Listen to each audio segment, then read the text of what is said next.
마태복음 9장을 하고 있습니다.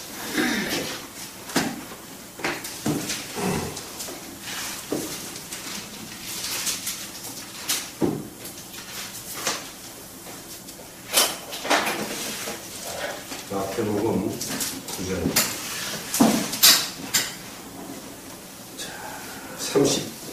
36절에서 38절까지를 한 목소리로 읽겠습니다.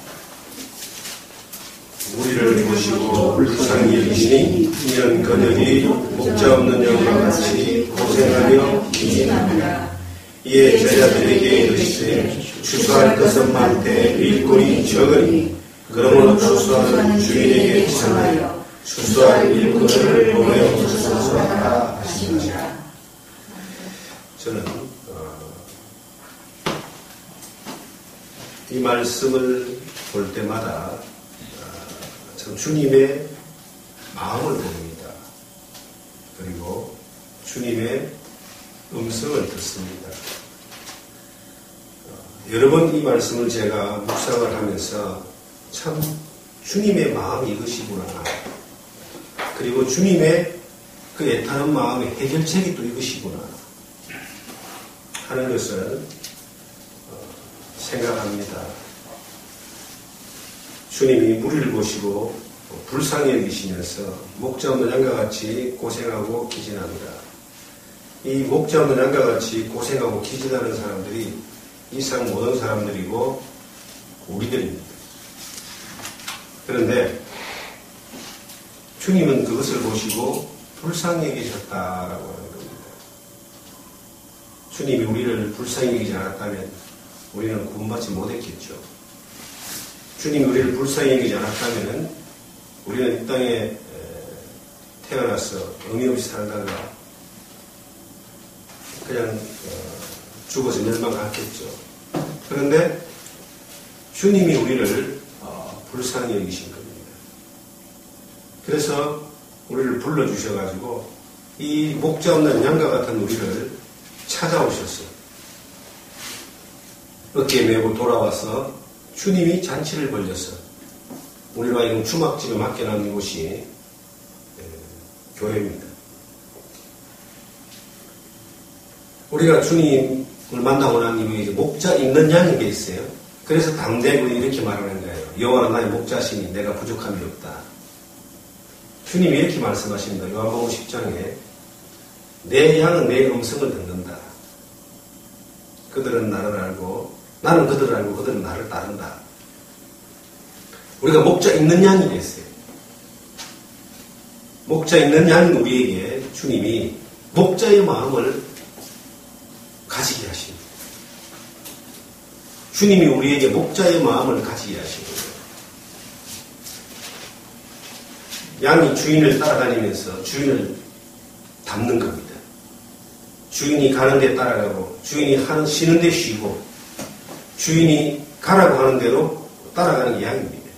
우리는 이제 목자 있는 양이 되어가지고 목자의 일에 뜻에 동행하는 그런 사람들이 되었습니다. 그런데 주님이 이제 제자들에게 이 37절에 말씀하십니다. 목자 있는 양이 된 사람 바로 제자들입니다. 그리고 목자를 따라가는 사람 제자들입니다.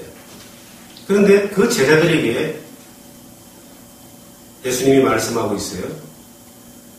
이르시되 추수할 37절에 이르시되 추수할 것은 많되 일꾼이 적으니 그랬습니다. 이 세상에 목자 이런 양이 너무 많다는 거예요. 길을 찾지 못하는 사람이 너무 많다는 거예요. 그런데 그들을 목자 대신 예수님에게 인도하고 목자 대신 예수님을 만나게 하는 데에 그 통로 역할을 할 수 있는 일꾼이 적다라고 말씀하십니다. 우리가 처음에 예수를 믿을 때는 그냥 상처투성이 목자 없는 양으로 주님을 만났습니다. 주님을 만나고 난 뒤에 세월이 지나고 난 뒤에 뭐가 됩니까? 주님을 따르는 그러한 사람이 됩니다. 주님을 따르는 양이 되는 거예요. 그리고 주님은 말합니다. 따르는 양 중에 일꾼들, 따르는 양 중에 일꾼이 되는 양을 하나님이 찾으시는 거예요. 그리고 목자 없는 사람들을 인도하였어요. 목자에게 이끄는 사람들을 주님이 찾으시는 겁니다. 여러분들은 목자 없는 양이었다가 목자 있는 양이 됐다가 이제 뭐가 되면 돼야 되냐면요. 목자 없는 양들을 목자 있는 양에게 뭐 하는 사람? 인도하는 사람이 돼야 되는 거예요. 그게 이제 일꾼 혹은 제자들이다라고 말합니다. 이 하나님의 말씀을 여러분들에게 가르치고 이제 긴 여정을 우리가 출발했는데 이 긴 여정 가운데서 여러분들과 함께 우리가 주님의 마음을, 주님의 요구를, 우리를 향하신 주님의 계획을 이루기 위해서는 3년이라는 시간, 이미 지나오신 분들은 뭐 이제 1년 과정이지만 저렇게 출발하는 분들은 이제 짧게는 3년, 길게는 4년입니다. 그 기간을 함께 동행하는데 저는 그 3년이라는 시간도 굉장히 의미가 있다고 봅니다. 예수님이 제자들과 함께한 시간도 3년이고 3년 반이죠. 바울 사도가 예수님을 만나고 난 뒤에 아라비아에서 3년을 그랬다고 그랬어요. 그게 잃어버린 3년이라고 그러거든요. 그 아라비아라고 하는 곳에 가서 바울 사도가 뭘 했느냐. 이 바울 사도는 유대교의 교리와 그 신앙에 대해서 철두철미한 사람이었습니다. 예수님을 만나기 전에 가말리아의 문화에서 최고의 유대 종교 학문을 배웠던 사람이에요. 로마의 시민권을 가지고 있었고요. 지식적으로 또 그 종교적으로 유대교 안에서도 엘리트 코스를 받는 사람이었는데 다메섹에서 예수님을 만나고 난 이후에 아라비아에서 3년을 있었다는데 뭘 했을까? 3년 동안 3년 동안 주님을 배운 거죠. 바울 사도가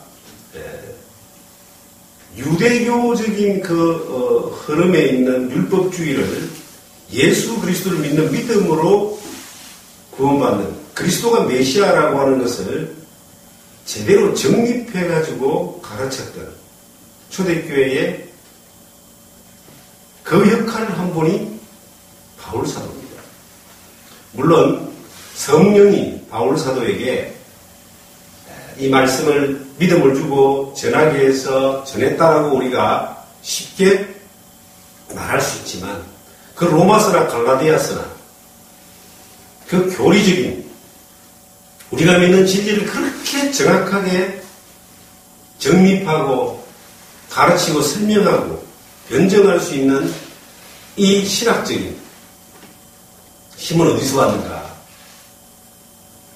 그게 바울 사도가 아라비아에서 3년 동안 그 3년이 뭘 했는지는 안 나와 있어요. 아라비아에 3년 있었다는 말이 갈라디아에서 나와요.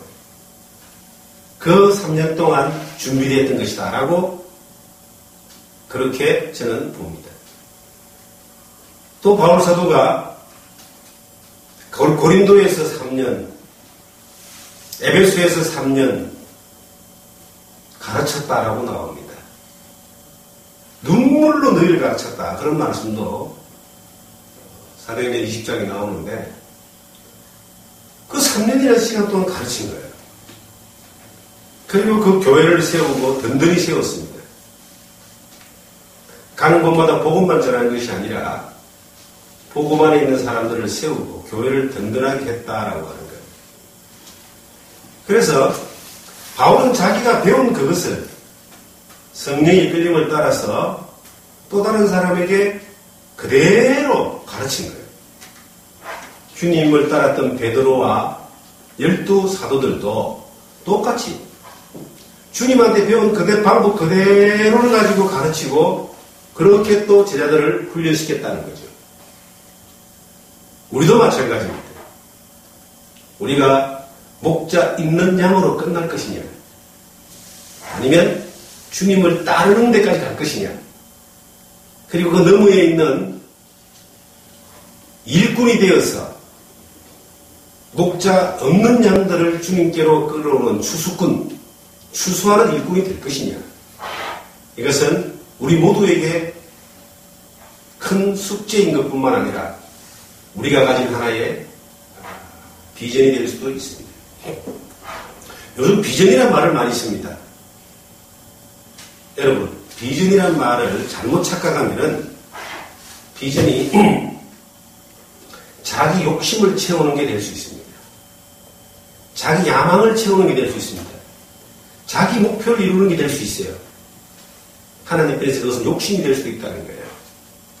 그런데 비전이 올바로 되기 위해서는 하나님의 뜻에 합한 비전, 하나님의 영광이 나타나는 비전, 하나님의 그 일이 이루어지는 그 비전, 이것을 우리가 가지고 있다면, 그것이 목표가 된다면 하나님의 영광을 위한 주님의 마음을 따라 영혼을 살리는 이것이 우리의 비전이 된다면 이것은 아무리 지나가도 변하지 않고 바뀌지 않는 비전이 될 수 있습니다. 저는 주님을 믿고 난 이후에 어느 날 주님이 영혼을 살리는 그 일에 대한 열정을 주셨습니다. 그리고 그 열정을 가지고 영혼을 살리는 그 일을 믿음으로 하는 가운데 나도 다른 사람들에게 복음을 전할 수 있는 사람이 되고 싶은 마음이 생겼습니다. 그런데 자신이 없었어요. 그리고 좀 배움을 받을 만한 그런 곳이 그렇게 그 당시 열려있지 않았습니다. 그래서 참 많이 몸부림을 치면서 기도했습니다. 하나님, 나 같은 사람도 쓰실 수 있겠습니까? 나 같은 사람도 써주십시오. 그런데 어느 날 성경을 보다가 하나님이 나를 쓰실 수 있다라고 하는 확신이 온 거예요. 예수님이 베드로를 불렀던 것처럼 주님이 나를 부르신다는, 내가 예수 믿고 구원받은 것만 부름이 아니라 이 복음을 전하는 일에 나 같은 사람도 쓰실 수 있다라고 하는 그러한 믿음이 온 겁니다. 나를 따라오라고 예수님이 베드로에게 말한 것이, 야 재영아, 네가 나를 따라오라는 그 말씀으로 내가 들린 거예요. 그리고 주님이 할 수 있다라고 하는 그러한 믿음이 어렴풋이나마 왔습니다. 그래서 저는 주님을 많이 이렇게 시연했습니다. 주님, 정말 내가 주님의 일꾼이 될 수 있습니까? 내가 복음을 전하는 통로가 될 수 있습니까? 라고 그렇게 많이 물어보고 시연했습니다. 그런데 하나님이 저를 쓰시는 것 같아요. 여건과 환경은 안 됐지만은 복음을 전해보니까 복음이 전해지는 거예요. 저는 그때 30년 전에 복음을 전할 때에 지금처럼 성경을 많이 알지도 않고 믿음이 체계화되어 있지도 않고 그저 열정 하나와 내가 믿는 믿음을 전하고자 하는 그 마음 하나 가지고 준비했습니다. 할 수 있는 한 내가 할 수 있는 모든 준비를 다 했습니다. 주변에 어떤 누구도 시도하지 않았던 많은 일들을 저는 했어요. 왜냐하면 하나님한테 쓰임받고 싶었기 때문입니다. 일꾼이 된다라고 하는 것은 아무나 되는 게 아니에요. 목자 없는 양에서 목자 있는 양이 되는 것은 믿음만 가지고 됩니다. 주님이 나를 데리고 오면 되잖아요. 주님이 찾아서 업어서 등에 메어서 집에 돌아와 잔치를 벌이는 건 다 주님이 하시는 거예요. 그런데 주님을 목자 있는 양이 되고 난 이후에 주님을 따른다라고 하는 것은 그것은 우리의 의지가 필요한 거예요. 주님을 바라보고 따라가는 순종, 고집 피우지 않고 엉뚱하지 하지 않고 주님 뒷북치 보고 따라가는 그 순종이 있어야 되는 겁니다. 그런데 그것을 넘어서 일꾼이 된다. 주님의 마음을 따라서 목자 없는 양들을 데리다가 목자 있는 양이 되게 하기 위해서 인도하는 이 일을 위해서는 이건 순종이 아니라 그 너머에 있는 열정이 필요합니다. 사명이 필요할 거예요. 그 사명을 가진다라고 하는 것이 그렇게 쉽지는 않았습니다. 그리고 그 사명을 따라서 이제 하나님이 쓰실지 안 쓰실지 정확하게 이렇게 해답이 없는데도 따라가는데 쓰고 싶으니 맞고 싶은 거예요. 저는 참 많은 고민을 했습니다. 어떤 대가를 내가 지불해야 될 것인가에 대해서 고민을 많이 했어요.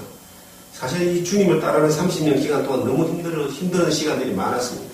이렇게 힘들 줄 알았으면 아유 그때 안 해버렸을 거라는 그런 생각이 들 정도로 그런 어떤 육신적인 생각들이 올 때도 있는데, 그런데 결론적인 것은요, 한 영혼의 가치를 생각해 보면은 이거는 내가 지금까지 겪었던 지불했던 대가의 100배를 더 지불한다 할지라도 이 일은 해야 된다. 주님이 오셔서 죽기까지 하시는데 내가 어찌 감히 그것을 거부할 수 있느냐. 그런 이제 결론을 오는 거예요. 저는 어떤 사람이 집을 짓는데 예산을 계산하지 않겠는가. 어떤 사람이 전쟁을 하는데 그 전쟁에 대해서 미리 계산하지 않겠는가. 질 것인가 이길 것인가 생각해보고 전쟁하지 않는다. 이 말입니다. 망대를 짓는데 계산해보지 않고 무조건 짓느냐? 아니다.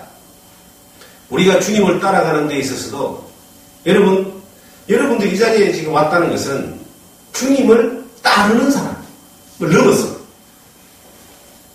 추수할 일꾼들이 되어서 목자 없는 양들을 목자 있는 양으로 인도하고 그들을 또 주님을 따르는 일꾼 사람들이 되게 하고 그들을 또 주님을 전하는 사람이 되게 하는 것까지를 하기 위하여 일꾼 되기 위하여 여러분들이 이 자리에 오셨습니다. 맞습니까? 네. 일꾼 되기 위하여 여러분들이 이 자리에 오셨다라고 하는 거예요. 그럼 일꾼이 되기 위해서 여러분들이 지불해야 될 가치가 뭔가를 한번 생각해 보십시오. 여러분들이 이것이 가장 귀한 것이고 가장 가치 있는 것이고 가장 필요한 것이다라고 이것이 결정되어져서 이 길을 걸어간다면 내 인생에 예수님이 나의 전부고 정말 그 예수 그리스도가 내게 주신 그 생명이 그 어떤 이 세상 전부와도 바꾸지 못하는 가장 귀한 것이라고 믿어지고 그리고 이 놀라운 소식을 다른 사람에게 전하고 그들을 가르쳐 세워서 다시 일꾼으로 만드는 이 일을 최고의 어떤 가치로 생각한다면 여러분들은 대가를 지불하는 것에 대해서 그것을 어렵게 생각하면 안 된다는 겁니다. 대가를 지불할 줄 알아야 됩니다. 네, 군인이 사병 정도는 한 달 정도 훈련받으면은 사병으로서 일을 할 수 있습니다.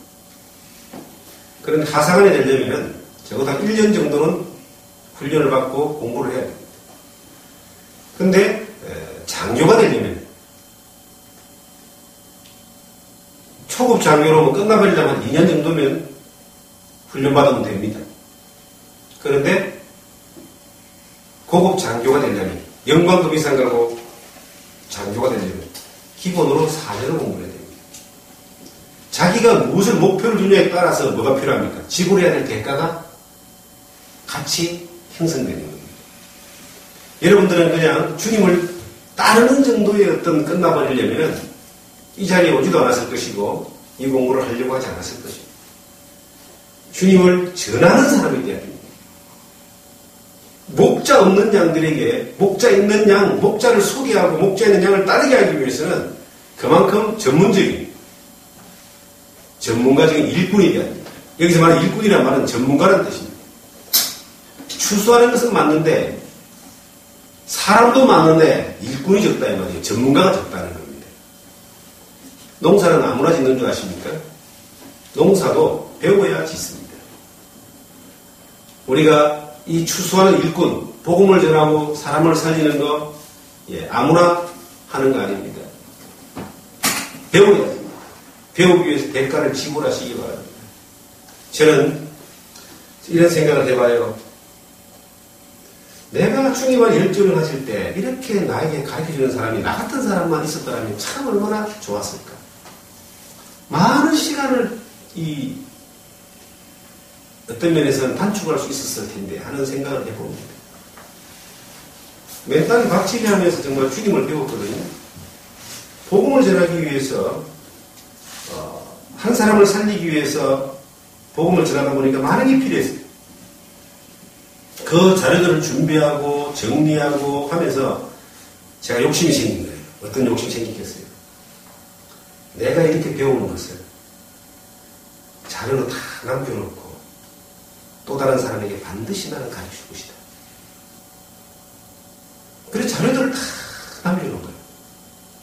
그리고 정리를 다 했습니다. 제가 그때부터 정리를 하는 것에 대한 사명감이 생긴 거예요. 그리고 정리를 하고 보충을 하고 정리를 하고 보충하고 지금까지 왔어요. 그리고 중간에 계속 가르치는 일을 했습니다. 지난 수요일날 오후에 성경 공부를 이제 한다고 성경 공부 말씀을 전합니다. 그러니까 성경 공부 말씀을 이제 전하는데 옛날에 그 성경 공부를 할 때 전했던 페이퍼를 제가 끄집어내서 딱 보니까 만들기는 그 내용이 만들어진 것은 1995년도에 만들어졌고요. 그 내용이 만들어진 것은 가르치기 위해서. 그리고 몇 번 이렇게 개인적으로 전하다가 이런 설교를 통해서 사람들을 가르친 때가 날짜가 딱 적혀있더라고요. 2000년도. 지금 몇 년 전이죠? 16년 전. 그런데 재밌는 것은 제가 16년 전에 그 한 장의 A4 한 대마를 A4 석장을 가지고 16년 전에 한 대마를 가르쳤어요. 그런데 지금 이 16년이 지났잖아요. 그 큰 틀을 가지고 가르치는데 그 석장의 페이퍼를 가지고 몇 번을 가르치느냐. 이제 3강, 4강까지 가는 거예요. 나도 놀라는 거예요. 왜냐하면은 그 내용을 더 쉽게, 더 깊이 있게, 더 정확하게 전할 수 있는 뭐가 생겼다는 거예요. 경험과 실력이 생겼다는 거예요. 그런데 그 20년 전에 그 내용을 정리해놓고 만들지 않고 16년 전에 그것을 가르치는 일들을 하고 이 자료를 정리하지 않았다면 지금 그렇게 됐겠는가? 저는 아니라고 생각을 해요. 하나하나 밑돌부터 다 놔야지만이 위에 돌까지 올라갈 수가 있다. 저는 여러분들에게 가르치는 목적이 이겁니다. 그냥 여러분들이 가르친다고 끝나기를 원하지 않습니다. 어떤 사람이 돼야 된다? 일꾼. 일꾼은 뭐예요? 가르치는 사람입니다. 전해주는 사람이에요. 주님의 해결책이 뭐예요? 추수한 일꾼을 보내달라고 하시는 주님의 해결책이 뭘까요? 똑같은 말씀이 마가복음 6장에 나오는데 찾아보겠습니다. 마가복음 6장 똑같은 내용인데 이렇게 기록하고 있더라고요. 마가복음 6장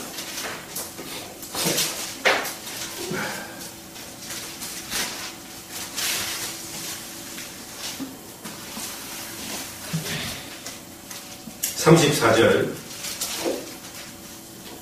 같이 한번 읽겠습니다. 마태복음 다음에 마가복음이죠. 34절 예수께서 나오사 큰 무리를 보시고 그 목자 없는 양 같음으로 인하여 불쌍히 여기사 이에 여러 가지로 가르치시더라. 예수님의 해결책은 뭐 하는 거다? 가르치는 것.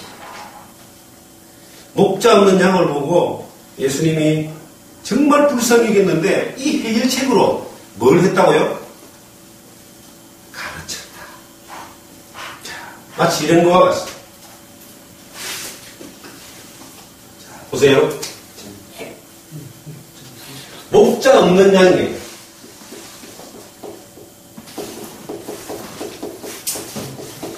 자, 이게 자연인이죠.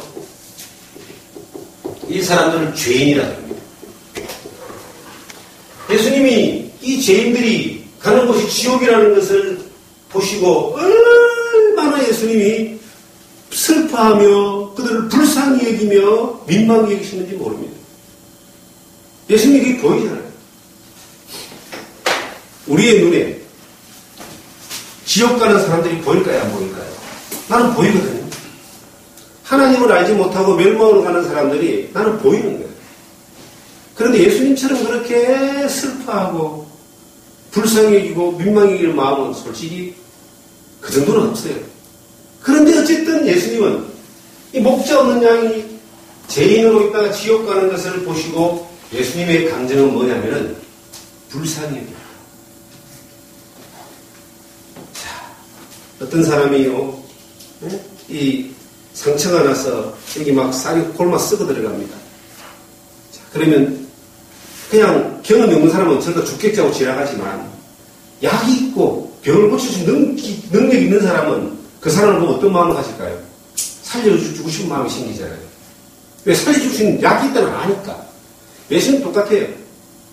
이 멸망으로 가는 사람들이 길이 없는 것이 아니라 다른 사람들이 길을 모르니까 아마 못 느끼지만 예수님은 길이 있는 걸 아니까 본인이 길이니까 제발 본인에게 돌아오라고 하는 그러한 본인한테 오면은 길이요 진리요 생명이신 예수님을 만나면 살 수 있는 걸 알기 때문에 불쌍이기다는 거예요. 그래서 예수님은 누가복음 15장에 예수님이 목자가 되셔가지고 목자가 돼서 이 사람들을 건져다가 어깨에 메고 와서 이제 데리고 와서 그 집에 예수님의 그 우리에 딱 들었습니다. 이 사람들 이제 자연인이 아니라 중생이라는 중생이 거듭난 사람이라는 뜻입니다. 새롭게 태어난 사람이라는 뜻입니다. 자, 이 사람들은 이 신분이 뭐가 되냐니까 의인이 됩니다. 어디 간다고요? 천국 갑니다. 여기까지가 우리가 신앙의 목적이 아니에요. 신앙생활 여기서부터가 출발입니다. 그런데 여기서 끝나는 것이 아니라 이제는 뭐가 되냐면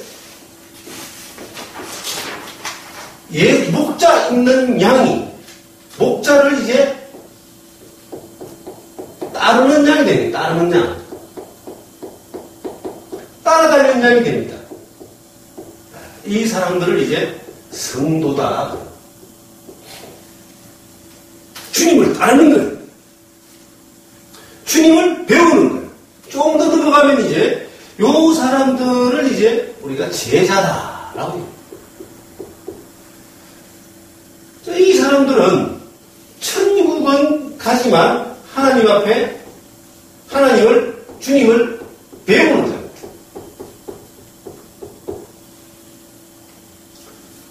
이것이 이제 우리가 신앙의 생활이다라고 이야기합니다. 여러분들은 주님을 지금 배우는 거예요. 교회가 일을 하고 있죠. 근데 주님이 이 세상을 바라보면서 목자 없는 양들을 바라보면서 이 사람들로 하여금 주님의 마음을 가지게 하는 거예요. 목자 없는 그 양을 주님께로 인도하는 거예요. 양으로 우리를 부르시는 거예요. 그래서 너도 저 한번 세상을 봐라. 내가 보는 것은 똑같이 보이냐? 그렇게 말하고 있는 거예요.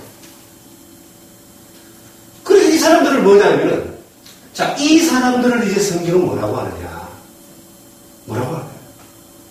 이 사람들이 추수하는 사람들이다.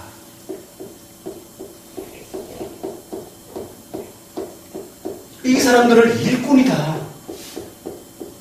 이 사람들은 어떤 사람들이냐? 따라해봅니다. 가르치는 사람. 가르치는 자람. 나는 여러분들이 지금 주님을 배우기 위해서 여기 와 있습니다. 제자로서. 그런데 진정한 가르침은 가르칠 수 있는 사람이 되는 것까지입니다. 내가 수준을 높이는 것도 중요하지만 더 중요한 건요. 내게 있는 것을 가르칠 수 있는 사람을 가르치는 게 그게 목적입니다. 주님이 제자들을 불러가지고 제자 삼았습니다. 목적이 뭐냐? 너가 제자 삼는 게 목적이 아니고 마지막에 주님이 그들에게 사명을 줬는데 이게 사명자라고 해요. 사명을 줬는데 뭐라고 줬냐면 가서 모든 족속으로 뭘 삼아라? 제자를 삼아라는 말은 뭐가 되나? 가르치는 가르치는 자가 되라. 마태복음 28장 19절 20절에 모든 족속으로 제자를 삼아 가르치는 자가 되라. 아버지와 아들과 성령의 이름으로 세례를 주고 목자는 양으로 만들고 이 말이에요. 내가 너에게 분부한 모든 것을 가르쳐 지키게 하라. 그러잖아요. 분부한 모든 것을 가르쳐 지키게 하라. 가르치는 사람이 되기 위하여 지금 배우는 거예요.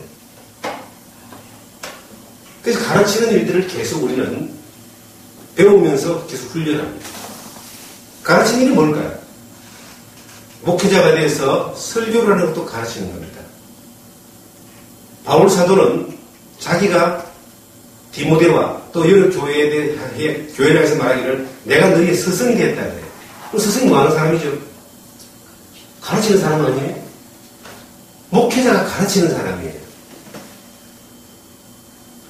설교하는 것도 가르치는 겁니다. 그런데 설교는 잘하는데 전도는 못해요. 뭔가 바란스가 안 맞죠. 전도도 가르치는 거예요. 뭘 가르친다? 예수가 그리스도라고 가르치는 거예요. 역사는 성령이 하죠. 개인 성경 공부도 마찬가지입니다. 개인적인 성경 공부도 가르치는 거예요.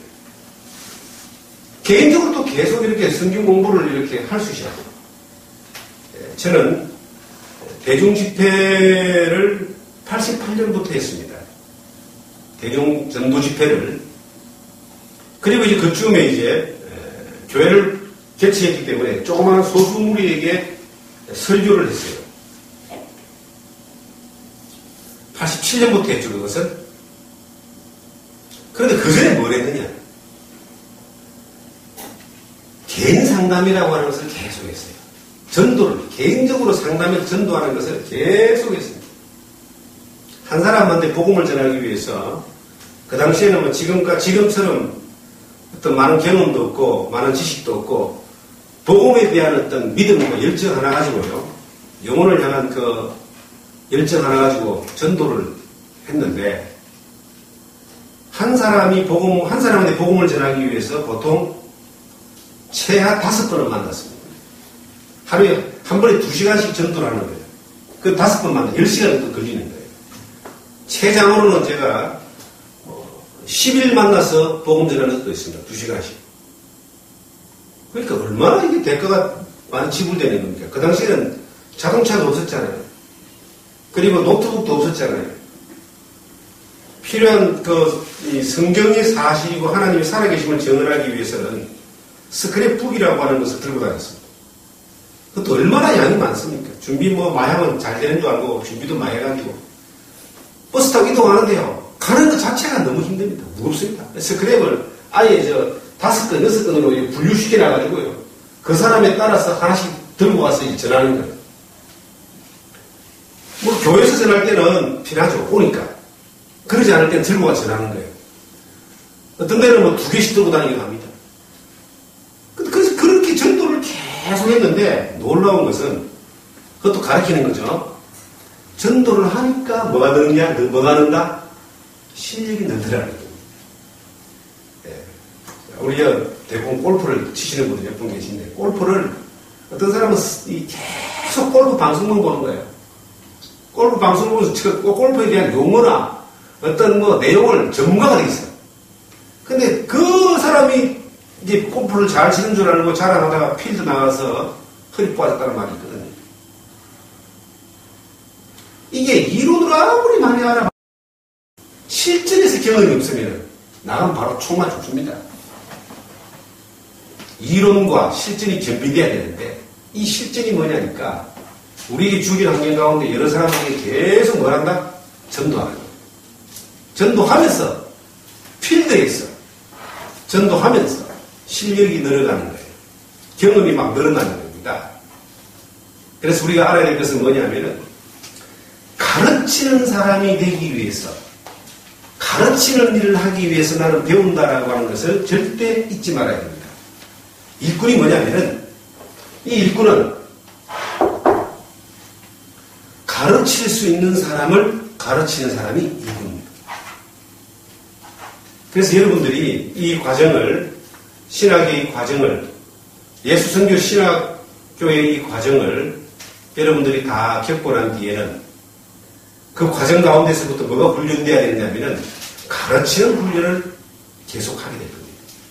그래서 목회를 이제 준비하시는 분들에게는 실질적으로 설교 훈련이나 전도 훈련이나 개인 상담 훈련이나 이런 것들을 이제 병행해서 지도를 할 겁니다. 그래서 새롭게 이제 이 신학을 배우는 분들에게는 그 방향을 가지고 간다는 걸 잊지 마십시오. 그리고 또 한 가지는 남을 가르치기 위해서 배우면 더 쉽게 더 빨리 습득합니다. 네, 목적이 있으니까. 네. 학교 선생님들이 모든 걸 다 아는 사람이 아니고 조금 먼저 아는 사람들이에요. 먼저 아는 전문가입니다. 필요한 건 먼저 아니까 조금 더 보충해서 가르치는 것들을 가르치는 거예요. 저도 마찬가지입니다. 제가 여러분들에게 말씀을 전하고 가르치는 일을 하지만 조금 먼저 아는 사람에 불과한 거예요. 먼저 알고 그 필요를 먼저 느꼈기 때문에 충분하게 준비를 한 거예요. 교회에 직분 가운데서 장로나 집사나 감독 혹은 목사의 직분이 있습니다. 그 직분들에 대해서 자격을 쭉 성경이 이야기하는 곳이 있는데 디모데전서 보시면 대부분은 어떤 내용이냐면 인격적인 거예요. 인격적인 거. 그런데 인격적인 것이 아니고 실력에 관한 부분이 딱 하나가 있어요. 교회에서 적어도 지도자가 되고 교회에서 섬기는 자가 되고 교회에서 일꾼이 되고 특히 교회의 이 목사나 감독의 역할을 하고 장로의 역할을 하는 사람은요 반드시 실력이 있어야 돼요. 인격뿐만 아니라 성경 한번 보겠습니다. 디모데전서 3장을 보시면 디모데전서 3장 338페이지입니다.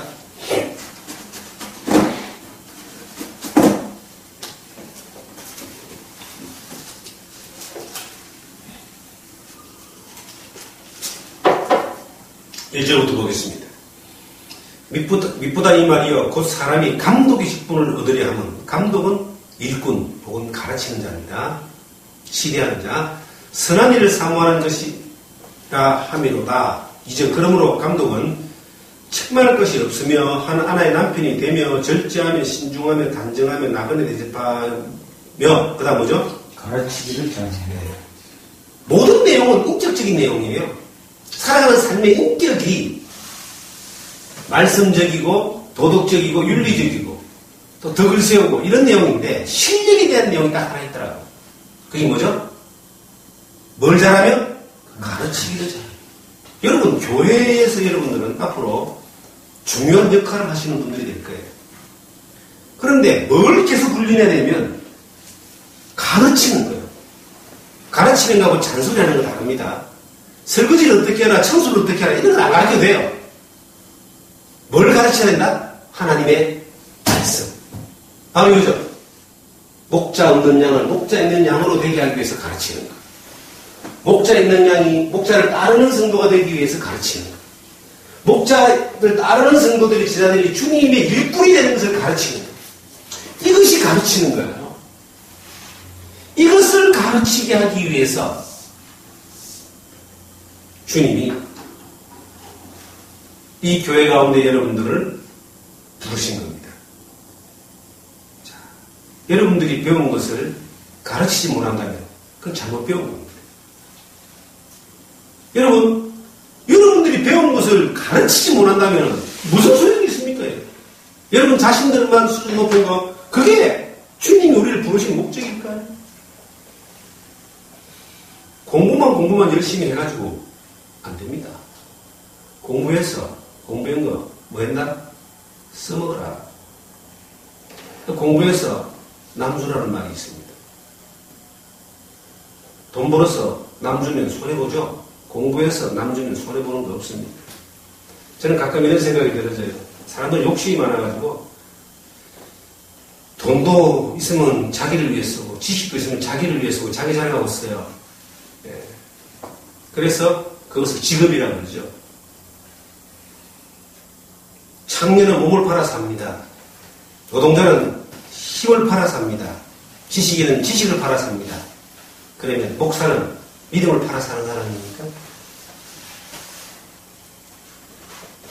저는 적어도 이 목회를 하면서 지식을 팔아 살아가는 사람이 안 되기를 바라는 마음을 가지고 있어요. 믿음을 팔아서 먹고 사는 사람이 되고 싶은 마음이 없어요.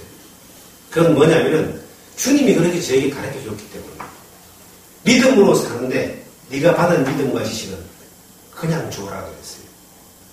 그래서 성경은 네가 그것은 거저 받은 거니까 뭐래라? 거저 줘라. 저는 이게 절대적인 원리입니다. 거저 받았으니까 거저 줘라. 제가 복음을 전하고 말씀을 전하는데도 대가를 받지 않고 전합니다. 왜냐하면 대가는 먹고 사는 건 하나님이 책임진다고 믿기 때문입니다. 두 번째는 내가 사람을 가르치는 데 있어서 대가를 바라지 않습니다. 이건 주님이 주신 것이기 때문에 일꾼은 당연히 주님이 대가를 바라지 않고 하나님 천국을 떠나서 이 땅에 오셔서 대가를 바라지 않고 나를 위해서 죽으셨는데 대가가 곧 내가 생명을 얻는 거였는데 그 마음을 따라서 그 마음으로 이 추수한 일꾼들을 바라보고 그 마음으로 이 말씀을 전하고 전해줘야 된다. 저는 어떤 면에서는 남지 못하는 손해보는 장사를 하는 사람입니다. 왜 손해보는 장사를 하는 줄 아세요? 육신적으로 보면은 이거는 손해보는 장사입니다. 여러분들에게 이것을 가르쳐주기 위해서 이것을 가르칠 수 있는 그러한 준비가 되기 위해서 얼마나 많은 대가를 지불했느냐. 정말로 엄청난 대가를 지불했습니다. 그런데 저는 거저 받았으니까 거저 줍니다. 왜? 이건 주님이 명령하셨습니다. 내 주님이. 당연하죠. 주님이 나한테 명령했으니까 종이 따라야 되는 겁니다. 그리고 여러분들도 동일한 믿음으로 준비되어져서 하나님이 쓸 수 있는 일꾼들, 하나님이 쓸 수 있는 일꾼은 뭐냐면은 내가 잘 살아가는 것을 넘어서 뭐라고요? 가르칠 수 있는 사람이 되어야 됩니다. 가르칠 수 있는 사람이 되는 것이 내가 이게 배우는 목적입니다. 설교로 가르칠 수 있는 사람, 전도로 가르칠 수 있는 사람, 양육으로 가르칠 수 있는 사람, 우리의 삶으로 가르칠 수 있는 사람, 주님에게로 사람을 인도하는 일을 위하여 가르칠 수 있는 사람, 이것이 우리가 해야 되는 이 과정의 목표가 되는 겁니다. 어떤 사람은요, 마땅히 선생이 돼야 되는데 못 되는 사람이 있어요. 성경 히브리서 5장을 보시면 그런 말씀이 있잖아요. 5장 12절에